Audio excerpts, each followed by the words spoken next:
Thank you to the Texas Academy of Science for inviting me to speak to you today and for recognizing me as the 2021 Distinguished Texas Scientist. I am tremendously grateful for and humbled by this recognition, and I want to proudly share it with the thousands of people that have been of assistance to me during my career that started in 1980, and the people that have helped with the sea turtle research, conservation, and public education efforts that I have participated in since then, and those that I've led since 1986. And there's thousands of people that include citizens, volunteers, staff members, National Park Service and USGS, my employers at Padre Island, other organizations in Texas that aided with this work and were integral partners, and other organizations in the US and Mexico that have also aided with the work and collaborated with us over the years. We're so grateful for these partnerships. The work couldn't happen without them. The sea turtle conservation and research projects that I've been involved in Texas have been long-term and cooperative with many partners. And over the last 4 decades, staff at Padre Island National Seashore have worked with these partners to try to save the magnificent sea turtle species that occur in the Gulf of Mexico, primarily the Kemp's Ridley sea turtle, but also the green turtle and others. And we're so grateful to have had the volunteer involvement and the community support and the widespread media coverage that has followed this work. And we've had 100 volunteers each summer, 100 volunteers in the winter to aid with cold stunning, and collectively over time, that's added up to thousands of volunteers that have been participants in this work, have taken ownership of it, felt pride in it, and helped us tremendously and spread the word in their community as our ambassadors for the program. In this presentation, I will provide information about the program history, our nest detection efforts, some of our research results, our other important program areas, and my insights for the future. The primary focus of my work has been in conjunction with the recovery efforts for the critically endangered Kemp's Ridley sea turtle. It is the most critically endangered sea turtle species in the world. And this work spans from my early efforts, which started in 1980 when we were trying to form a secondary nesting colony of Kemp's Ridley turtles at Padre Island National Seashore as a safeguard against extinction in case of political or environmental catastrophe was to occur at their main nesting beach. In Mexico, there'd be this safe area in the US where they could nest and be protected.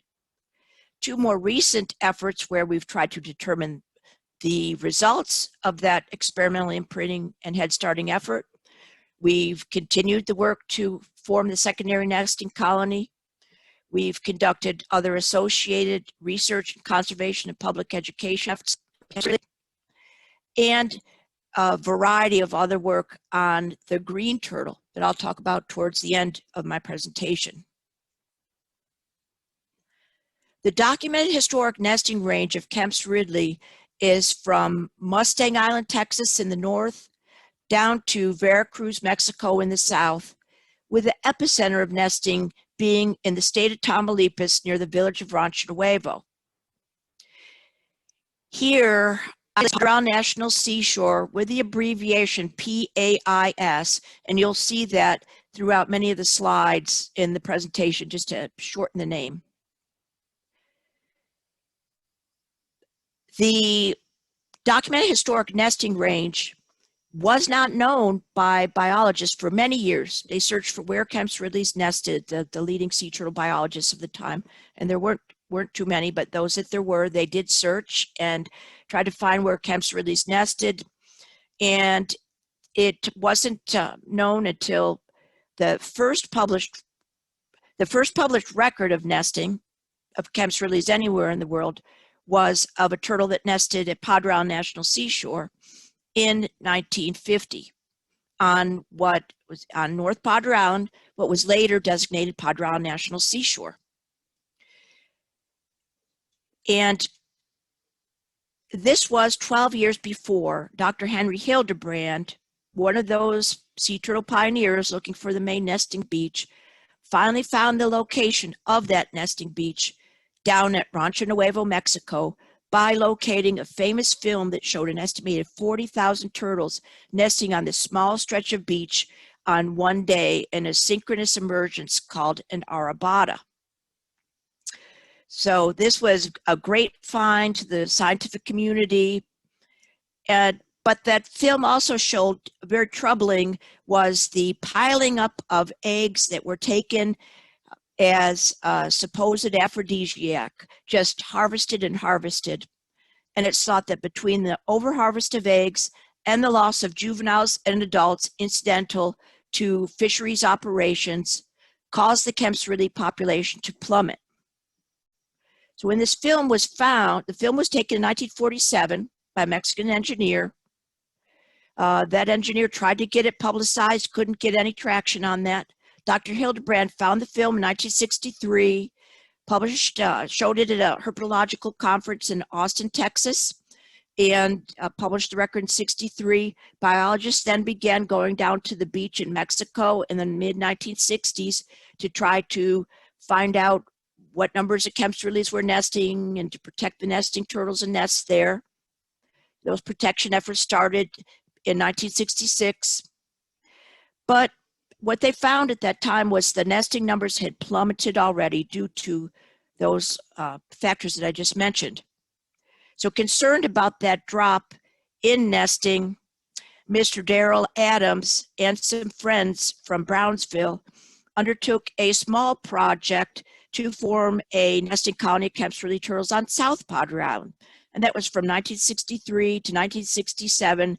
And they obtained 5,098 Kempsridley eggs from Rancho Nuevo, buried them in South Padre Island sand, and they released the resulting 1,227 hatchlings on the beach on South Padre Island and let them crawl into the Gulf of Mexico and swim free.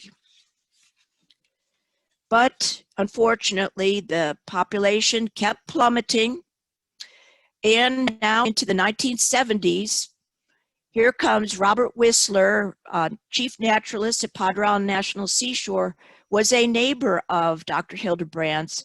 They talked about the plight of the Kempsridley, and Robert put a project statement in the 1974 Padre Island National Seashore Resources Management Plan to reestablish nesting by Kempsridley turtles at Padre Island National Seashore to form a secondary nesting colony there as that safeguard against extinction.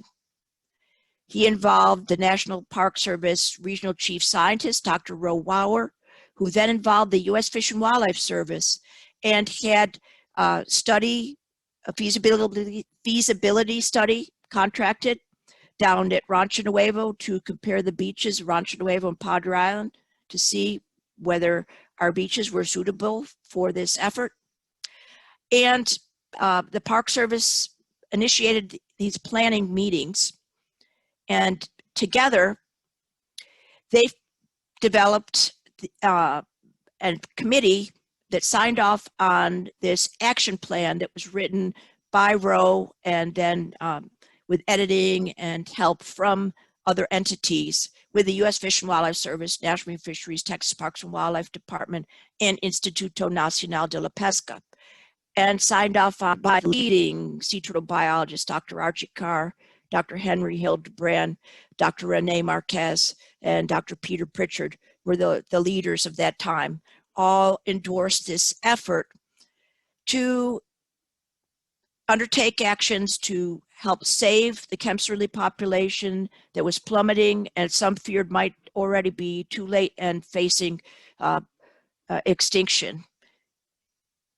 And one of the parts of this emergency effort was the program to form a secondary nesting colony at Padre Island. And this was experimental, and it was based around the imprinting hypothesis. The salmon imprint to their natal stream and return there to spawn. It's thought that sea turtles imprint to their natal beach and return there to nest.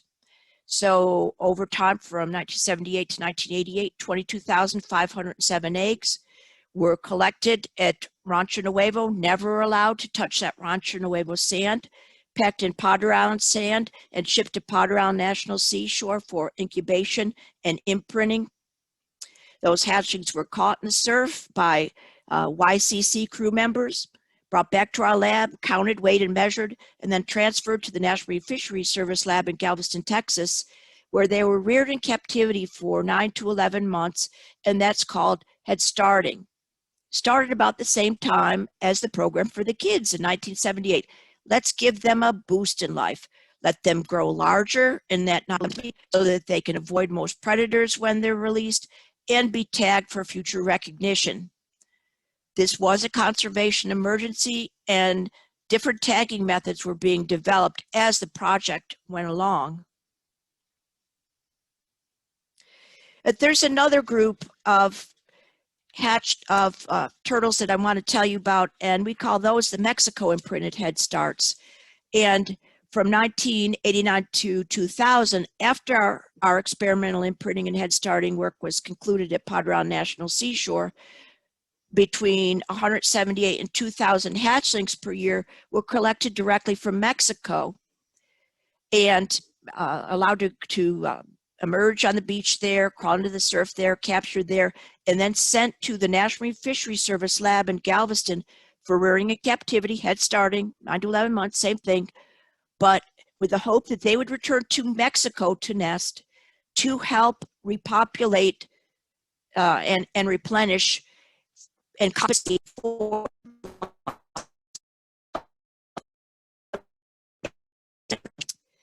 I'll talk about these returns a little bit later.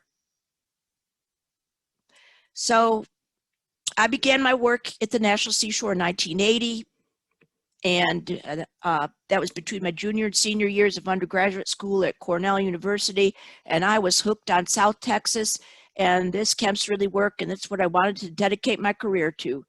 And I kept taking whatever job I could to stay there, and I took leadership of the program in 1986 and was tasked with beginning our first patrols to determine the results of the experimental imprinting and head starting project, to document nesting by those head started turtles and any wild stock turtles that were nesting there, to protect the nesting Kemp's-Ridley turtles and their eggs, and to help boost this secondary nesting colony with Kemp's-Ridley eggs that were found on the Texas coast. However, finding the nesting Kemp's-Ridley turtles and their eggs is difficult because it's complicated because of the habits of the species, the nesting habits, and the very large area that we patrol.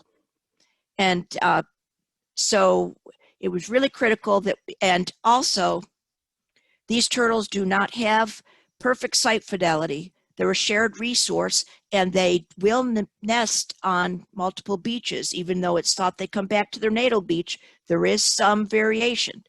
So it was critical that we also, over time, involve partners. So I began the patrols in '86 at Padre Island National Seashore. It was very difficult to do. We had almost nothing to our name. There's an old military surplus mule from the 1980s there that we drove. That's all we had. Later, over time, these patrols expanded in the late 90s to encompass other other areas on the Texas coast. And now, almost all of the Texas Gulf beaches are patrolled to some extent during the entire Kemp's-Ridley nesting season. And there's 5 projects in Texas now, and we provide training and leadership to all of those 5 projects. Because we work with a team, it's critical because these turtles sometimes do switch nesting beaches. North Padre Island to South Padre Island, North Padre Island to Mustang Island, etc. Also, in this detection program that I formed, it was not only beach patrols actually going out and searching for the nesting turtles that was important, but we also had to rely on reports from others working on the beach during the nesting season and reports from the public, because Kemp's Ridley's nest mostly during the day. That's when others are on the beach in the largest numbers, and could be of assistance to us with reporting of nesting. So we wanted to have them report nesting, and we had to teach the do's and don'ts so that nobody inadvertently harmed the turtles. And we've spent a lot of time training our partners and others that work on the beach during the nesting season, and trying to educate the public so that everybody could help with this effort. And there's become a real community spirit involved with this work all up and down the coast, which we're really, really proud of and pleased with, and it's necessary. Because again, this large area that we're patrolling and these habits of the species, Kemp's Ridley is only on the beach for nesting for about 45 minutes. It tends to blend and nest mostly during the day. It blends in with the sand and vegetation. It often nests on windy days and days with storms. The tracks blow away very, very quickly. So you have to have people spread out and patrolling back and forth all day long looking for nesting, and the public being vigilant, because these turtles often nest in the soft sand beach vehicular roadway. So our patrols and our nest relocation are the primary mitigation measures that are used on the Texas coast to protect these Kemp's Ridley turtles and their eggs from beach driving and other threats. And remember, we're in Texas, and most beaches are open to driving in Texas with the Texas Open Beaches Act, which is part of our Constitution, Texas Constitution. Our nest management in Texas has been patterned after decades of nest management in Mexico and how they've perfected their techniques, so we've adopted those. What was effective at helping increase the population substantially down there. And also, our procedures are in accordance with the Kemp's Ridley Recovery Plan and with our threatened and endangered species permits.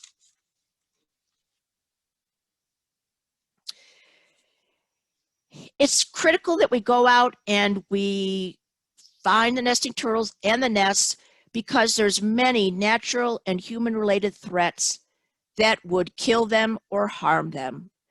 And we list some of them here, and there's others probably that aren't even on the list. There's a lot of things that can happen. We've had nester killed by a coyote, hatchlings become entangled in sargassum, become entangled in vegetation up in the dunes. High tides can wash out nests, etc. So we relocate these nests for protected care, where we get a much better hatching success.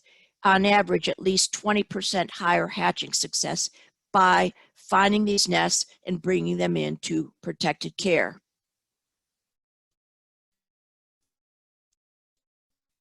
Are becoming inundated more frequently by nuisance coastal flooding, which would flood out nests that are left on the beach. And if nests were left on the beach, and there's a segment of the sea turtle community that's leave the nests on the beach, leave the nests on the beach, kick off all the people. That does not go over too well here. There's a lot of considerations in all this, and we've got this mitigation measure that has been effective at this balance that has allowed the continuation and the protection of the turtles. But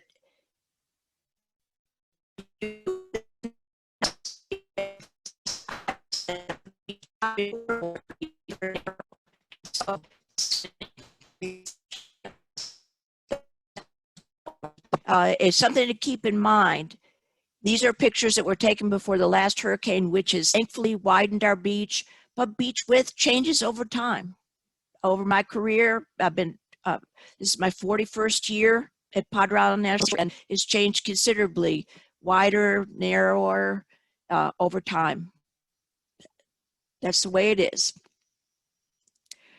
So we relocate nests, and our sea turtle laboratory at Padre Island National Seashore was named as one of the Department of Interior's first annual top 12 projects to restore America's parks. We're really proud of this. And we've had directors of the National Park Service come down, regional directors, and this has been a really high priority project for the National Park Service. It took a lot of pride in the fact that they started the binational program that's led to the partial recovery of the species, and also our efforts here with our increased nesting. So this building was necessary. We had two earlier, very small, dilapidated incubation facilities that we outgrew. Initial building in 2005, and then we expanded that, and now occupying it, and it's very effective at protecting eggs and getting good hatching success. As I mentioned, nests are relocated in Texas for protected care. Our most frequent nester in Texas is the Kemp's Ridley, the most critically endangered sea turtle species in the world. This is different than other US states. The Kemp's Ridley is our most frequent nester, and we've got different threats here. Our populations appear to be shared with Mexico, not Florida, and our procedures for protection and our threats are more like what we see in the Gulf Coast of Mexico. So there's a lot of parallels there. So our incubation facility, the procedures have improved over time, and the eggs are closely guarded to get good hatching success, and appropriate sex. The incubation temperature determines the sex. Warmer temperatures producing primarily females. We aim for a predominance of females, and we are effective at doing that and achieving about an 85% hatching and emergent success from both our incubation facility that receives the eggs from Padre National Seashore and northward on the Texas coast. And also the southern end of the National Seashore, we have a large screen enclosure called a corral where we incubate some eggs in preparation for hopefully someday when there's even more nests and it's not feasible to bring all the clutches up to our incubation facility. And we get great success there too. And there's also a corral on South Padre that receives the eggs from South Padre and Boca Chica Beach. The sea turtle nest found in Texas over time. The Kemp's Ridley, as I said, is our most frequent nester in Texas. We're the only US state that can say that. It's regular nesting every year. Nesting has increased substantially from when I started, and we only found a nest once every few years. The next most numerous nester is the green, but in the US, 93% of the Kemp's Ridley nests found are in Texas. 86% of US Kemp's Ridley nests are in South Texas, and specifically 52% of US nests are at Padre National Seashore, making us the most important Kemp's Ridley nesting beach in the United States. We're really proud of that in the protected area where we're working hard to try to preserve and protect this magnificent species for future generations. Our numbers have fluctuated over time, as you can see. When I started, boy, hardly any nests. I started patrols. It was hard to keep people motivated through these years. But we had our first confirmed returnee from the Experimental Imprinting and Head Starting Project in 1996. And that was certainly a great day. And we have those, it's going to be shown in the next slide here. But we started to see those come back and increase Kemp's Ridley nesting, and things started to be moving in the pattern of increase. But Kemp's Ridley, an increase, green turtles, an increase, loggerheads, and at Padre National Seashore is the only area in Texas that have had nests confirmed from all 5 sea turtle species that have been documented nesting in the Gulf of Mexico. The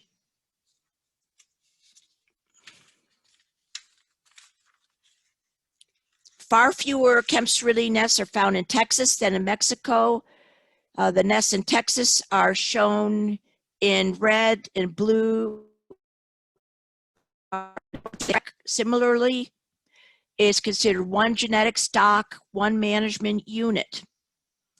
And you can see that the numbers are highly correlated. We had this increase up through here. We were getting very, very excited. We were seeing increase. The recovery plan, which was published, I was a member of the recovery team, it was published in 2011, projected continued exponential increase of the population, but that has not occurred. It's been fluctuating since, renewing our concern about the future of the species. We've had a lot of related research projects that we're really proud of the findings, and you can Google my name and find a lot of these publications open source. And I don't have time to discuss the findings of these, but many of these are still ongoing, and we have a lot of publications we're working on trying to get results out from the efforts that we've conducted over the last years on some unique opportunities that we've had to be able to study these turtles without the numbers being so great that they just are too much for us to be able to gather close data on them.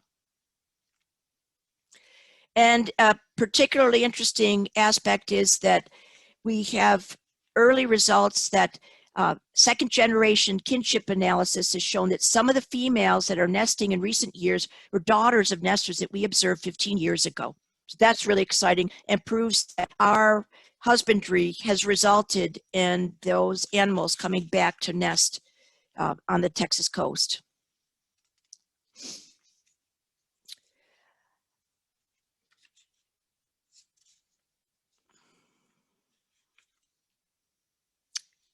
The close study of the Kemp's Ridley has allowed us to attach satellite transmitters to the nesting females, and we've had a very large study, a large data set with the satellite tracking. We've been able to determine the migratory corridor, and you can see the nexus of the oil spill to the foraging areas of the species.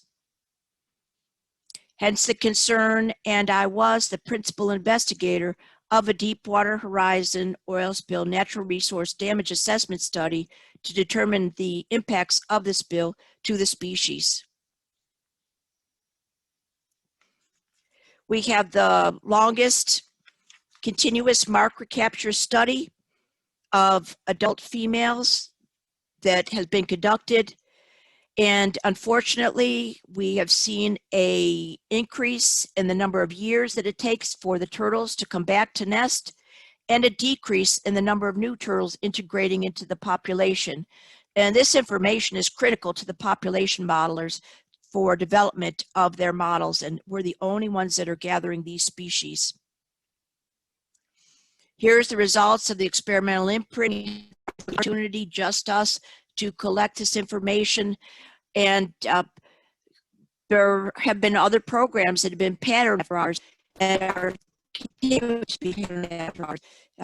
And so it's important for us to gather the results. And we have seen both the pod round and the Mexico imprinted head starts to nest on the Texas coast. The Mexico imprinted head starts didn't read the book. Here they did. Some of them came back to nest in Texas. But we're glad to have them all. And as you can see from the, here's the, about 40% of the nests, we do not get to see the mother. And here are the ones that in red and in green that we have definitively linked through marker capture to the pod round in Mexico and imprinted head starts. This does not reflect the kinship analysis results, but we're continuing to publish the results on these findings because we still are finding some of these head started females. Another aspect of work that we're involved in is the sea turtle stringing and salvage network. established in Texas by Robert Whistler, a National Park Service employee, merged with the national network in 1980 and is administered by NOAA. Mr. Whistler and myself have been the only Texas coordinators of this network. We document all live stranded sea turtles. Live individuals are taken to rehabilitation, and some dead individuals are salvaged for necropsy and study. And I've been tremendously busy the last couple of weeks, and this graph shows you why. The green turtle population in Texas has rebounded after being decimated in the late 1800s due to severe freezes and overharvest. We knew that the juvenile population was increasing, and the primary cause of strandings now in Texas is cold stunning, and our most abundant species being found stranded is the green turtle. And you can see this reflected in these graphs. And we had in February more than 12,000 cold stunned green turtles recorded. And this is the largest cold stunning event that has been recorded in the US since the Sea Turtle Stranding and Salvage Network was established in 1980. And it, in fact, triples the number that we had in our previous record event in Texas. Off the charts, unbelievable. Texas has a lot of sea turtles. When I went to my first sea turtle meeting, I was told by the South Carolina State Coordinator, Texas doesn't have sea turtles. And now I think we can all clearly say Texas has sea turtles. Thankfully, many of them that we found were alive when located and already have been rehabilitated and released, but a large percentage, more than half, were located dead. There was just too many and too many remote conditions, unfavorable conditions for safety to be able to rescue them all. Another effort that I've been involved in and my dissertation work encompassed was in-water research. And this was of green turtles primarily. And it's vital to understand the sea turtle usage of the Texas water so that we can manage them. The sea turtles only come on the beach to nest. It's just a tiny split second of their lifespan. We need to know what they're doing in the waters. The in-water work is listed as high priority in recovery plans. The focus of my dissertation, most of the chapters. And for my dissertation and then some work that we're trying to continue is marker capture studies, directed capture, and some satellite tracking and acoustic tracking to get an idea of species composition, seasonality, distribution, sizes, population demographics, size and growth, foraging ecology, and health status. We need more funding for this. We need more emphasis on this. This is a void that we need to try to address. And peer-reviewed publications in Texas. Throughout my career, publishing has been a significant challenge. It was only prioritized by my employer for about a quarter of my career when I was a research grade scientist for the National Park Service and the USGS. The rest of the time, my title has not been as a researcher, although research has been critical in the activities we do. Many years of scientific productivity were lost because of competing urgent needs that I had to address, such as protecting the nesters and eggs of the world's most critical species from being killed at the most important capsule nesting beach in the US. I had to raise all the funding for our work.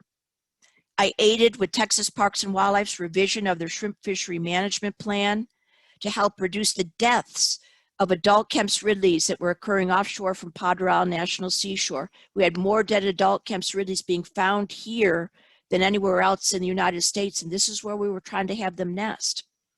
And our data were important in them developing protection measures that after they were implemented, the nesting population has grown. had aid with preparation of environmental assessment to seasonally reduce the speed limit on Padre Isle National Seashore Gulf beaches to help protect the public as well as the turtles from what was previously the highest speed limit on any Texas Gulf beach. So now during the nesting season and the heavy visitation season, it's the same as the other Texas Gulf beaches. And I aided Department of Interior, as I said, as the Kempsworthy expert, serving as the principal investigator of the Natural Resource Damage Assessment Study to determine impacts of the Deepwater Horizon oil spill to Kempsworthy turtles and their eggs, and to represent the turtle needs for stranding and nesting in Texas through writing proposals for restoration funding for them. And then I've had to work to save this work from losing funding and being discontinued after the many, many people that have participated and the importance that has been set on this work. There have been incidents where it looked like all may be lost. So there was time that I had to spend on other things that I couldn't publish, and it's regrettable. But my publishing was a personal priority for me and an obligation for me. And this graph shows the annual number of peer-reviewed scientific journal publications of sea turtles on the Texas coast annually from 1957 to 2020. And those in red are ones that either I was a senior or a junior author on them.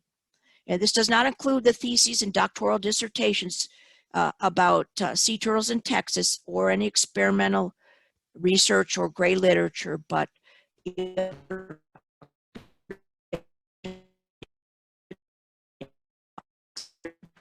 research publication record. I wish there was more, but there were a lot of other things that I had to do during my career that were important for the future of the efforts and the species. So, and one of those was public education. So, and it's been critical to the success of our work, striking a balance between visitor access and use of the beaches and the waters, the turtles and the people. We had to educate so we can all be together harmoniously, teach them to how to not harm the animals and how to help them. So in summary, I'm so grateful for the help of many, many people that have aided with Kempsworthy conservation. The Kempsworthy numbers are increasing in Texas and Mexico. The numbers leveled, they declined, they rebounded slightly in recent years, but there's no clear pattern. We haven't gone across the end zone in the football game. It's not saved. We have more years of conservation work that are needed. It's still the most critically endangered sea turtle species. South Texas is the documented historic nesting range for this species, and most Kempsworthy nesting in the U.S. continues to be here, with more than half the Kempsworthy nests in the U.S. each year at Padre Isle National Seashore. The juvenile green turtle population is increasing rapidly in Texas, and we must continue to locate, document, and protect our stranded sea turtles, especially during cold stunning events like we just had, more than 12,000 turtles. And we need more research. We need more young people coming into the field and taking the place, those of us that have way fewer years ahead than behind. We need people to help with research, monitoring, and conservation and public education efforts to continue them and expand them. And all the partners are needed. And looking forward, the youth and tomorrow's scientists, our program is critical in educating and inspiring the local community, our volunteers, other people that participate in it, and people that follow it through all over the country and all over the world. Don't underestimate the power that it has in influencing them for a conservation message. And many who have worked in our program as training ground have gone on to do great things, get their PhD, lead programs, become doctors, do a myriad of activities where they're giving back. And I'm really proud of that. Not everybody's going to go into sea turtle biology. There's not that many jobs, but they're giving back and doing great things in their future. And it's great that we had a part in their formation of their career. Never underestimate the power of volunteers in local community, and never lose hope. What we have done has taken a lot of time. It's the long game. But much of the work has never been done before, and we had to seize this opportunity that some didn't understand the importance of, but we did. And without the perseverance, the Kemps really might have been lost to future generations. So we need to be persistent. We need to invest in things today to help ensure a better tomorrow. And I want to thank you all for this award that I'm tremendously moved and humbled by, and I wish all of you all the best of luck in your future careers and your health and safety. Thank you.